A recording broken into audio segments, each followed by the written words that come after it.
کہ جب حضرت موسیٰ اور ہارون فرعون کے دربار میں پیش ہوئے پہلی مرتبہ، فرعون نے ایک پھپتی چست کی اپنے حواریوں اور درباریوں سے مخاطب ہو کر، یہ کون لوگ ہیں جو ہم سے اس طرح بات کر رہے ہیں، ہم سے کوئی مطالبہ کر رہے ہیں؟ ارسل معنا بنی اسرائیل وقومہما لنا عابدون، ان کی قوم تو ہماری غلام قوم ہے۔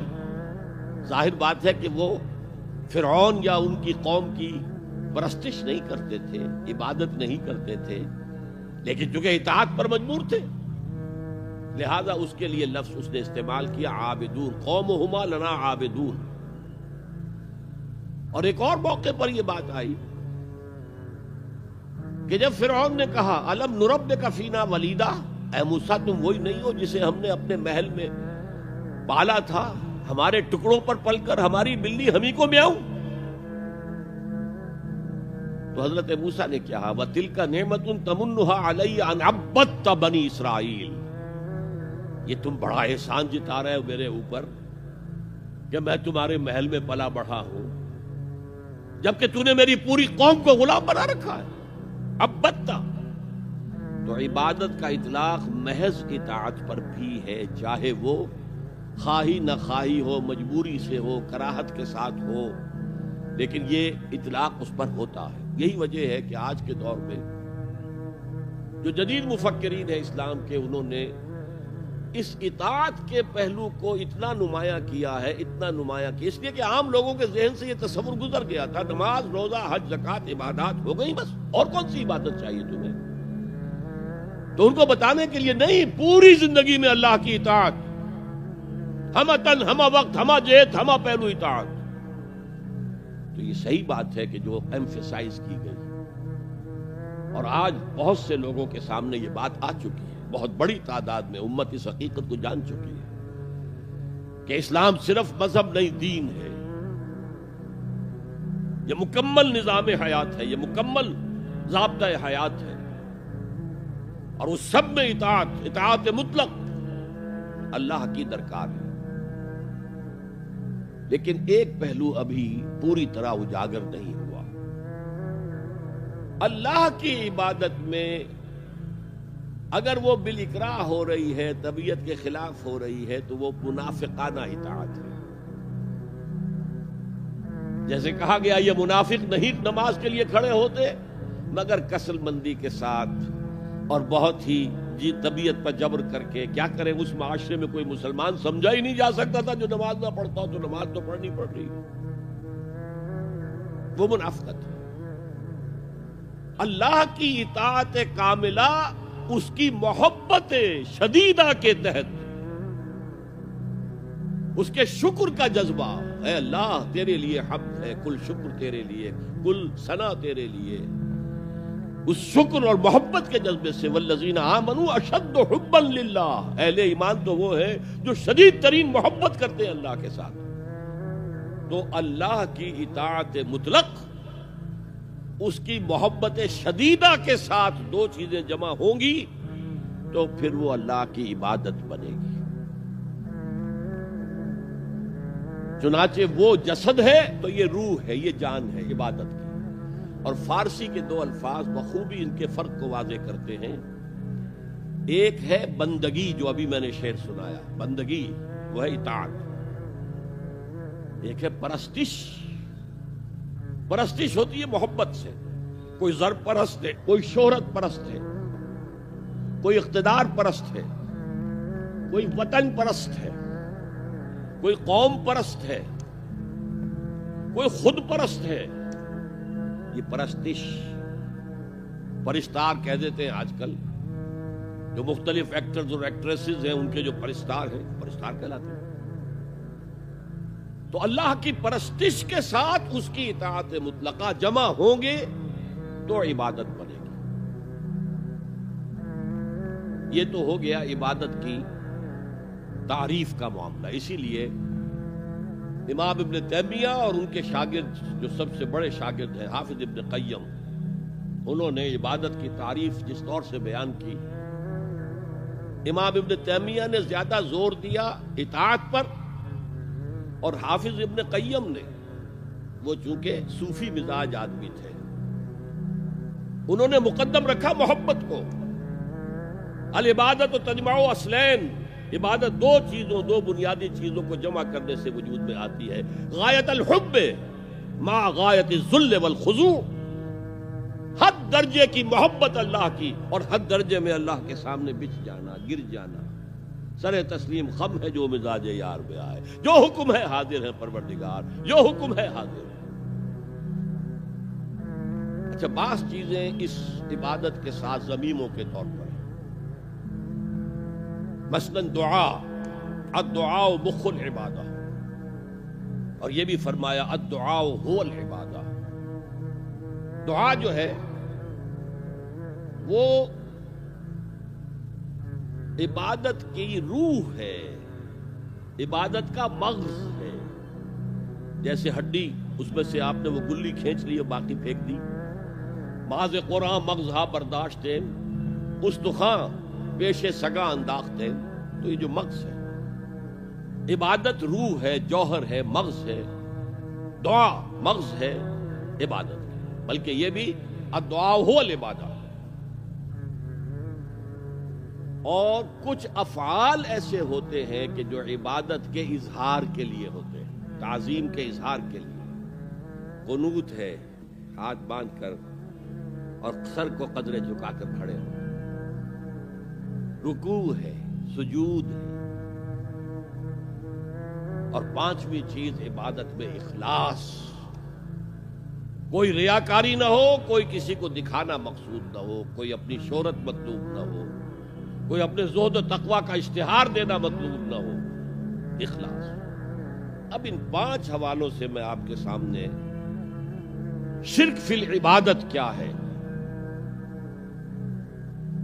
2 سب سے بڑی چیزیں اطاعت اور محبت، جن سے مل کر عبادت وجود میں آئی. 3 اس کے ضمیمے ہیں: دعا، کچھ افعال یا حیتیں جسم کی، اور اخلاص.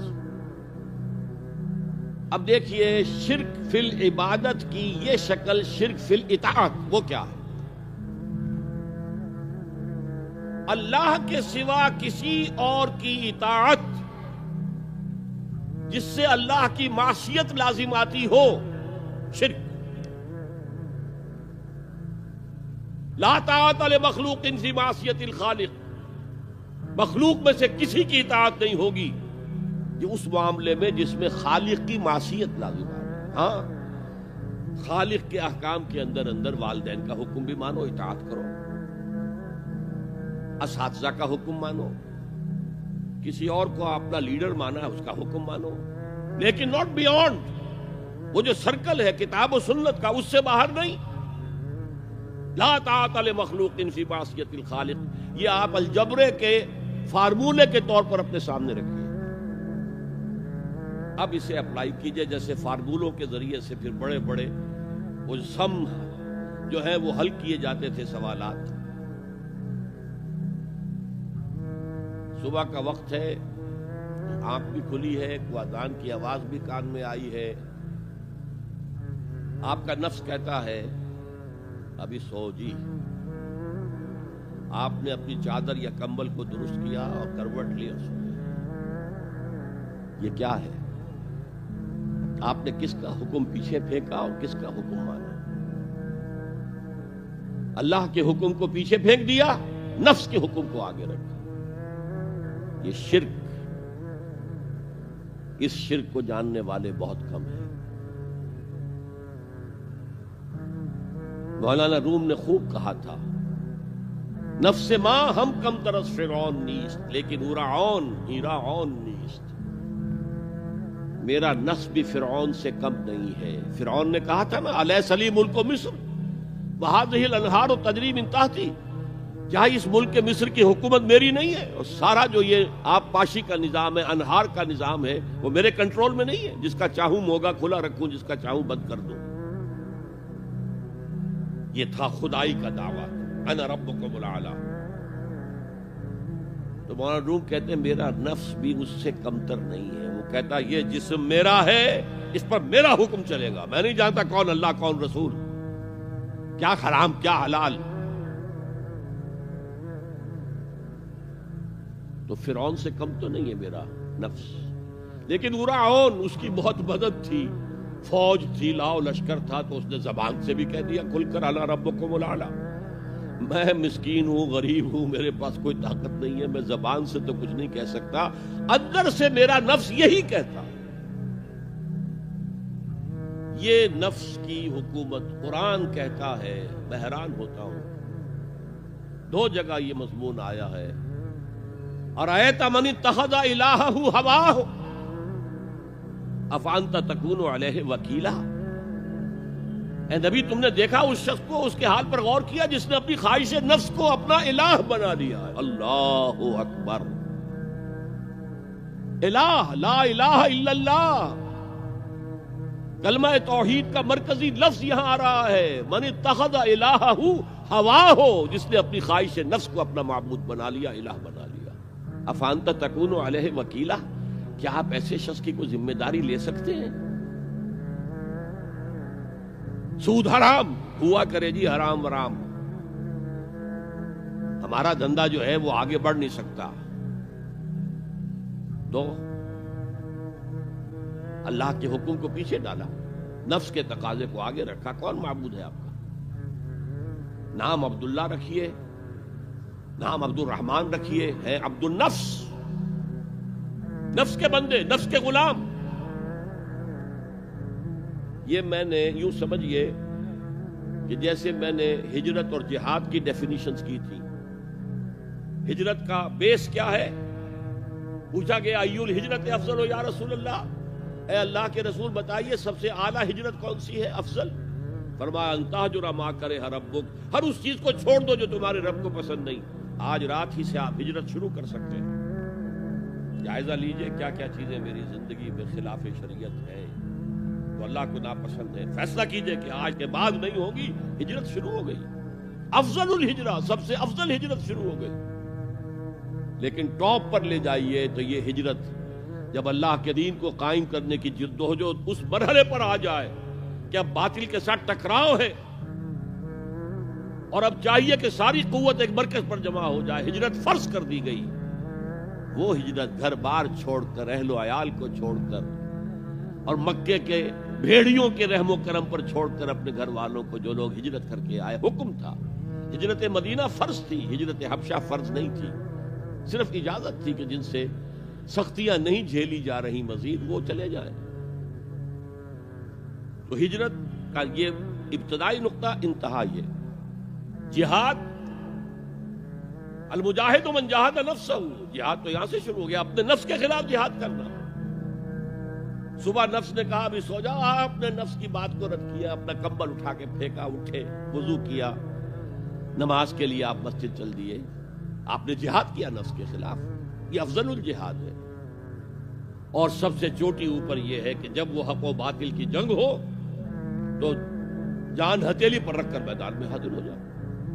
اسی طرح یہ جو شرک فی الاطاعت ہے، میں نے آپ کو اس کی ابتدا بھی بتا دی انفرادی سطح پر۔ افرأیت من اتخذ الہہ ہواہ افانت تکون علیہ وکیلا، کیا تم نے غور کیا اس شخص کی حالت پر جس نے اپنی خواہش نفس کو اپنا معبود بنا لیا، الہ بنا لیا، کہہ رہا ہے لا الہ الا اللہ، لا الہ الا اللہ، لیکن الہ تو اس کا لفظ ہے۔ اب اس کو انتہا پر لے جائیے۔ عہد حاضر کا سب سے بڑا شرک، سب سے بڑا شرک، سب سے بڑا شرک عوامی حاکمیت کا تصور ہے۔ حاکم اللہ کے سوا کوئی نہیں، ان الحکم الا للہ۔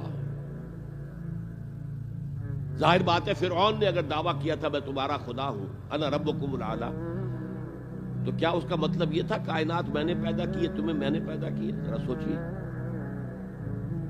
کیا وہ بزرگ موجود نہیں ہوں گے جنہوں نے اسے دیکھا ہو کہ آج اس کی ولادت ہوئی تھی، کل اس کی کوئی اور سیری بنی ہوئی تھی؟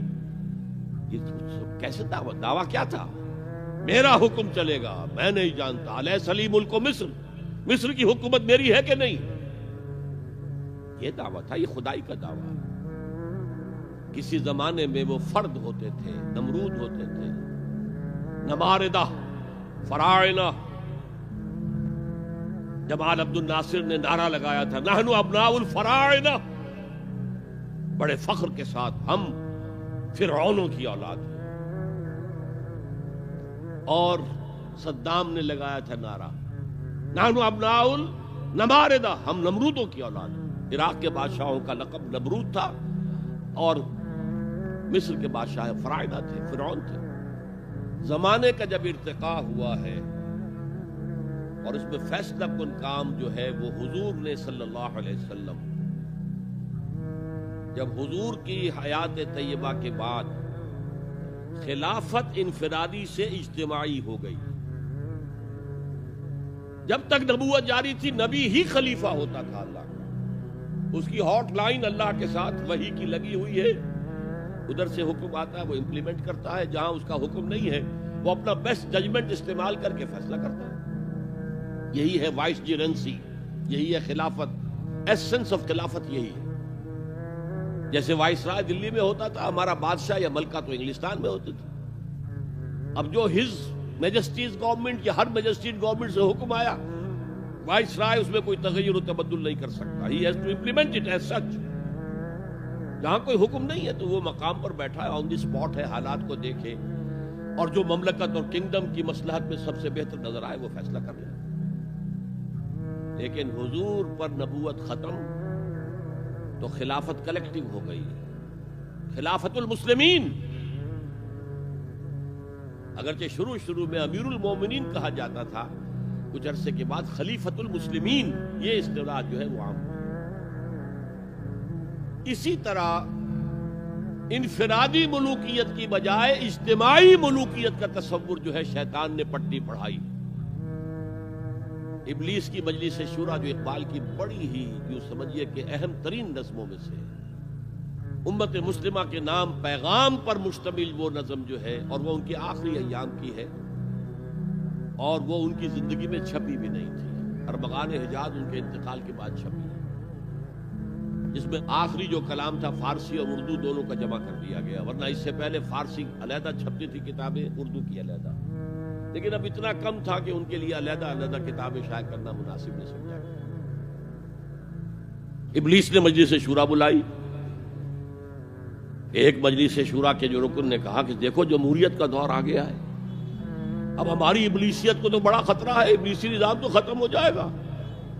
جمہوریت توڑ دی بندوں نے آقاؤں کے خیموں کی تناب، یہ تو عوام نے جو ہے اپنے آقا بیرنز اور لارڈز اور بادشاہوں کے خیموں کی تنابیں توڑ دی، گرا دیے خیمے، یہ تو انقلاب آ رہا ہے۔ میرے آقا وہ جہاں زیر و زبر ہونے کو ہے، جس جہاں کا ہے فقط تیری سیاست پر مدار۔ ابلیس کیا کہتا ہے بڑے ٹھنڈے انداز میں، ہم نے خود شاہی کو پہنایا ہے جمہوری لباس، جب ذرا آدم ہوا ہے خود شناس و خود نگر۔ آج آدمی میں ایک سیلف امپورٹنس پیدا ہو چکی ہے۔ یہ بادشاہ کون ہوتے ہیں جو ہمارے سروں پر مسلط ہے، محلوں میں رہتے ہیں، عیش کرتے ہیں، جو خون پسینہ جو ہے وہ کسان کر رہا ہے، ابھی انڈسٹریل ریولوشن تو نہیں ہوا تھا، وہ ساری بات جو تھی وہ زرعی معیشت تھی، خون پسینہ وہ کرتا ہے، فصل میں سے لائنز شیئر آ کر بیرن اور لارڈ وہ لے گیا، اور اس میں سے ایک حصہ اس نے بادشاہ کو پہنچا، ایک اپنے پاس رکھا، ظالمانہ نظام ہے۔ تو ہم نے دیکھا کہ انسانوں میں کچھ شعور پیدا ہو گیا، خود شعوری، تو ہم نے ملوکیت کو ڈھال دیا نئے سانچے میں، ہم نے خود شاہی کو پہنایا ہے جمہوری لباس۔ وہ گندگی جو فرعون کے سر پر ٹنوں کے حساب سے رکھی ہوئی تھی، ہم نے کہا تولا تولا سب میں تقسیم کر دو، ایک ایک ووٹ سب کے ہاتھ میں دے دو اور کہہ دو تم حاکم ہو۔ ہم نے خود شاہی کو پہنایا ہے جمہوری لباس، جب ذرا آدم ہوا ہے خود شناس و خود نگر۔ تو نے کیا دیکھا نہیں مغرب کا جمہوری نظام، چہرہ روشن اندروں چنگیز سے تاریک تر۔ It is the dictatorship of the capitalist, جسے جمہوریت کا نام دیا جا رہا ہے، کھیل ہے، تماشا ہے۔ تو آج کی دنیا کا سب سے بڑا شرک اسے کوئی جانتا ہی نہیں، وہ شرک فی العقیدہ ان کو معلوم ہے، اور اس کے اوپر فتوے بھی وہ لگا دیں گے کوئی قبر کے سامنے کھڑے ہو کر کوئی دعا کر رہا ہے، کسی کو رکوع کر لیا، کسی نے سجدہ کر لیا، تو خیر ٹھیک ہے، وہ تو ایک شرک جلی ہو رہا ہے، وہ تو معلوم ہے، اس کی نفی ہو رہی ہے۔ لیکن یہ وہ تھے شرک جو پہلے تھے۔ آج کا شرک بالکل اور ہے۔ آج کا شرک دو میں گنوا دیتا ہوں آپ کو، ایک ہے عوامی حاکمیت کا تصور، ایک ہے مادہ پرستی کا تصور۔ مادے پر سارا توکل اور اعتماد ہے، اللہ پر کہاں توکل رہا، کہاں اعتماد رہا۔ میٹیریلزم یہ ایک مذہب ہے، یہ ایک فلسفہ ہے۔ بہرحال اطاعت کے ضمن میں شرک فی الاطاعت کیا ہے؟ انفرادی سطح پر نفس پرستی، نفس کو اپنا معبود بنا لینا۔ اجتماعی سطح پر عوام کی حاکمیت، بدترین شرک۔ اب آئیے محبت، شرک فی المحبت کیا ہے؟ اگر کسی بھی شے اور کسی بھی انسان کی محبت اللہ کی محبت سے بڑھ جانا تو دور کی بات ہے، برابر بھی آ کر ہم نشین ہو گئی، بیٹھ گئی، تو یہ شرک ہے۔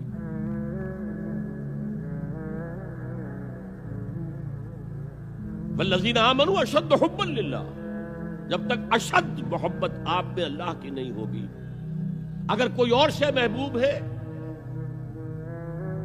تو من الناس من یتخذ من دون اللہ اندادا یحبونہم کحب اللہ، لوگوں میں سے ایسے بھی ہیں جنہوں نے اللہ کو چھوڑ کر کسی اور چیزوں کو مد مقابل بنا لیا ہے، ان سے وہ محبت کرتے ہیں جو اللہ سے کرنی چاہیے تھی۔ توحید کا تقاضا ہے لا محبوب الا اللہ، لا مطلوب الا اللہ، لا مقصود الا اللہ۔ مقصود و مطلوب اور محبوب حقیقی اللہ کے سوا کوئی نہیں۔